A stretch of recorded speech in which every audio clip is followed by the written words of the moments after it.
Hello दोस्तों, नमस्कार, आदाब, सत श्री अकाल। क्या हाल है आप लोगों के? उम्मीद करता हूँ अच्छे होंगे।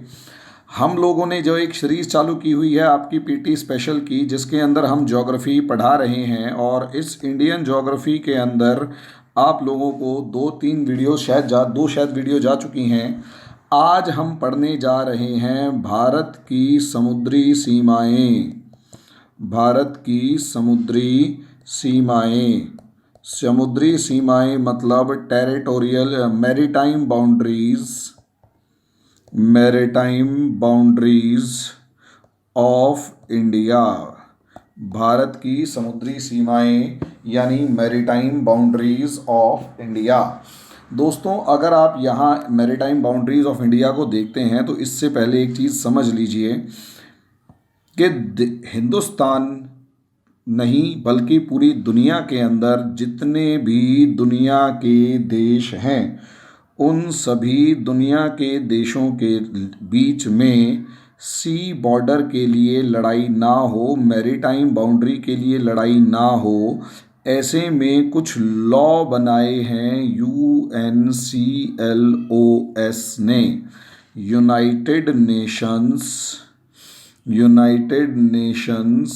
Convention for laws of Sea. Convention for laws of sea यानी समुद्र के लिए यूनाइटेड नेशंस की कन्वेंशन ने जो कानून बना रखे हैं समुद्र के लिए, वही यहाँ पर मैं आपको पढ़ाने जा रहा हूँ in perspective of India, Bharat के परिदृश्य में। तभी आप देखेंगे, पीछे मैंने अपने कुछ वीडियोस में आप लोगों को साउथ चाइना सी इशू समझाया हुआ है, उसका मामला भी जो सेटल हुआ वो UNCLOS के बिहाफ पर सेटल हुआ। तो दोस्तों, इसी हिसाब से आप देखते हैं कि ये बाउंड्रीज़ क्या क्या हैं। तो ये जो टॉपिक मैं आपको पढ़ाने जा रहा हूँ, ये सिर्फ़ और सिर्फ भारत के परिप्रेक्ष्य में नहीं बल्कि पूरी दुनिया के परिप्रेक्ष्य में आप देखेंगे कि असलियत में लॉज क्या है। तो देखो, जितनी भी टेढ़ी मेढ़ी या कटी फटी सीमा होती है, यूनाइटेड नेशंस कहता है आप इसे पहले तो मान लो सीधा। जब आपने इसे अप्रॉक्सीमेट सीधा इस तरीके से मान लिया है तो ये पूरी बाउंड्री लगभग इस तरीके से मान ली गई, बिल्कुल सीधी सीधी, इसमें कोई टेढ़ा मेढ़ापन नहीं है। अब ऐसे में अगर इसे पूरा इस तरीके से सीधा सीधा मान लिया गया तो इसमें आपके तीन लाइनें बनाई गई हैं। तीन लाइनें इस तरीके से बनाई गई हैं कि पहली लाइन तो ये है इस तरीके से, हालांकि क्योंकि श्रीलंका आ गया है तो यहाँ पर ये रूल लागू नहीं होगा। दूसरा एरिया या दूसरा रीजन इस तरीके से है, और इसके बाद एक तीसरा रीजन और है, वो इस तरीके से है। इसे समझिएगा, 1, 2 और 3 रीजन्स यहाँ पर हैं, 3 क्षेत्र यहाँ पर हैं, 3 एरियाज यहाँ पर हैं। इसमें एक हो गया A, दूसरा हो गया B और तीसरा हो गया आपका C।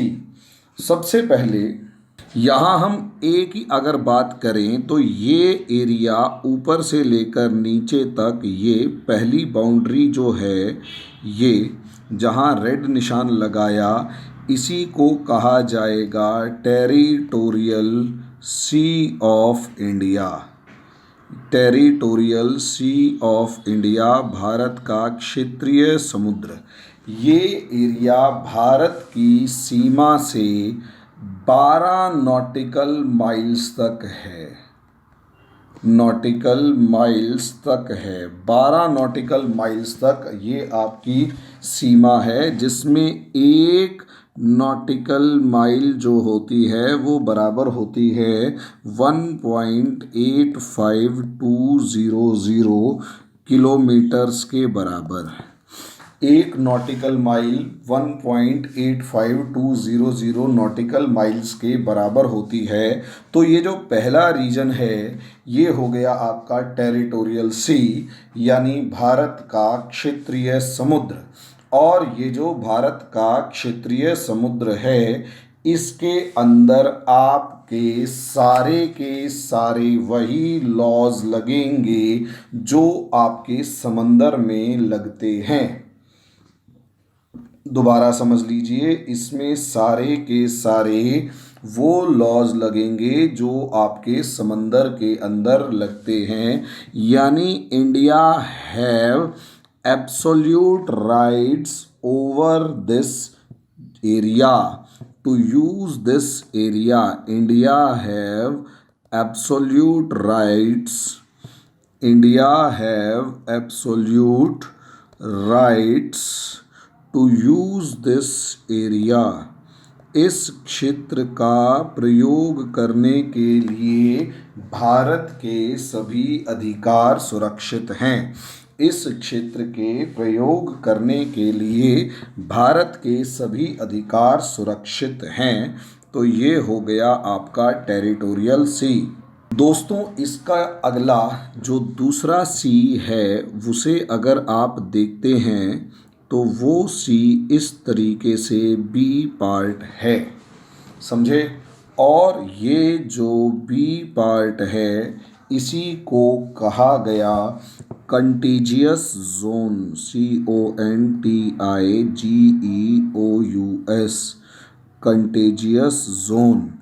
ये जो कंटेजियस जोन है इसकी जो चौड़ाई है वो सी कोस्ट से 24 नॉटिकल माइल्स है। यानी वैसे ये चौड़ा है 12 नॉटिकल माइल, लेकिन सी कोस्ट से इसकी जो चौड़ाई है वो हो जाती है 24 नॉटिकल माइल। ये ध्यान से देखिएगा, यानी 12 पिछले वाले से अगले वाले की दूरी 12, यानी सी कोस्ट से जो है 24 नॉटिकल माइल तक ये चौड़ा है। 24 nautical miles from sea coast, sea coast समुद्र तल से या समुद्र तट से ये 24 नॉटिकल माइल की दूरी पर स्थित है। और इसके अंदर भारत को सारे के सारे फिस्कल राइट्स यानी जितने भी वित्तीय अधिकार हैं, टैक्स लगाने का, कोई फैक्ट्री लगाने का या कुछ भी, सारे अधिकार भारत के यहाँ पर मौजूद हैं। एक वित्तीय अधिकार के बाद एक्साइज ड्यूटी भारत यहाँ पर लगा सकता है। यानी यहाँ से कोई भी व्यापार होगा उस पर एक्साइज ड्यूटी, यानी यहाँ से कोई भी सामान आएगा उस पर एक्साइज ड्यूटी लगा सकता है। तीसरा, rights related to pollution control, यानी यहाँ पर भारत पॉल्यूशन कंट्रोल करने के लिए भी राइट्स लगा सकता है। यानी सवाल अगर आएगा कि भारत समंदर के अंदर अगर कोई मतलब रिजर्वायर घोषित कर सकता है या फिर रिजर्व्ड एरिया घोषित कर सकता है, प्रोटेक्टेड एरिया घोषित कर सकता है, संरक्षित क्षेत्र घोषित करना चाहे तो क्या कर सकता है, तो कंटेजियस जोन के अंदर भारत ऐसा कर सकता है। यानी अपने समुद्र तट से 24 नॉटिकल माइल तक भारत ऐसा कर सकता है। और इसी के अंदर इमिग्रेशन लॉज भी लागू होते हैं। इम्प्लीमेंटेशन ऑफ इमिग्रेशन लॉज भी यहाँ पर लागू होते हैं। इम्प्लीमेंटेशन ऑफ इमिग्रेशन लॉज, यानी जैसे एयरपोर्ट पर आपके कुछ कानून लागू होते हैं वैसे ही कानून आपके इस कंटेजियस जोन पर भी लागू होते हैं। तो ये आपका सबसे इम्पॉर्टेंट रीजन होता है टैक्सेस वगैरह से लेकर दूसरी चीज़ों में। कंटेजियस जोन के बॉर्डर से लेकर और आगे 176 नॉटिकल माइल्स तक, या फिर आपके सी कोस्ट से आगे 200 नॉटिकल माइल्स तक, या फिर आपके समुद्र तट से 200 नॉटिकल माइल्स तक का जो इलाका है वो कहलाता है exclusive economic zone. Exclusive economic zone, ये पूरा इलाका एक्सक्लूसिव इकोनॉमिक जोन कहलाएगा, जहां पर आपको राइट टू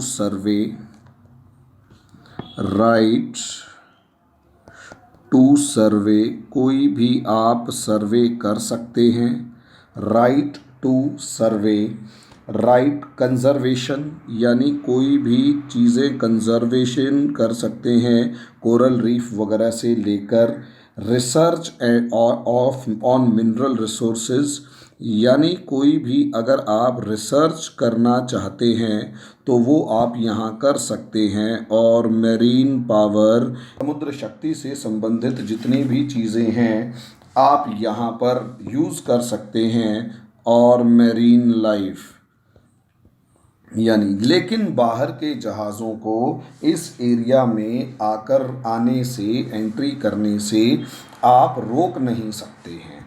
तो दोस्तों इतना समझ लीजिए, ये जो एक्सक्लूसिव इकोनॉमिक जोन है ये 2.02 मिलियन किलोमीटर स्क्वायर है, जो इंडिया का अपने आप में बहुत ज़बरदस्त है।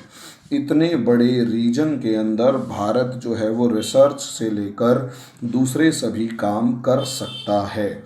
दोस्तों ये 3 रीजन्स जो हैं, जिसमें टेरिटोरियल सी, 12 नॉटिकल माइल का कंटेजियस सी, और तीसरा आपका एक्सक्लूसिव इकोनॉमिक जोन, ये तीनों के तीनों ये तीनों के तीनों याद रखिए, क्योंकि यही वाली फॉर्म यानी 12, 12 और 176 यही दुनिया के हर देश के ऊपर लागू होती है। बाकी बारीकियां बहुत अलग अलग हैं, लेकिन हर देश के ऊपर ये सब चीज़ें लागू होती हैं, तो इनके ऊपर आप सवाल को ध्यान रखेंगे, याद रखेंगे। ठीक है दोस्तों, अभी के लिए इतना ही। अगले वीडियो में अगला टॉपिक स्टार्ट करेंगे। धन्यवाद।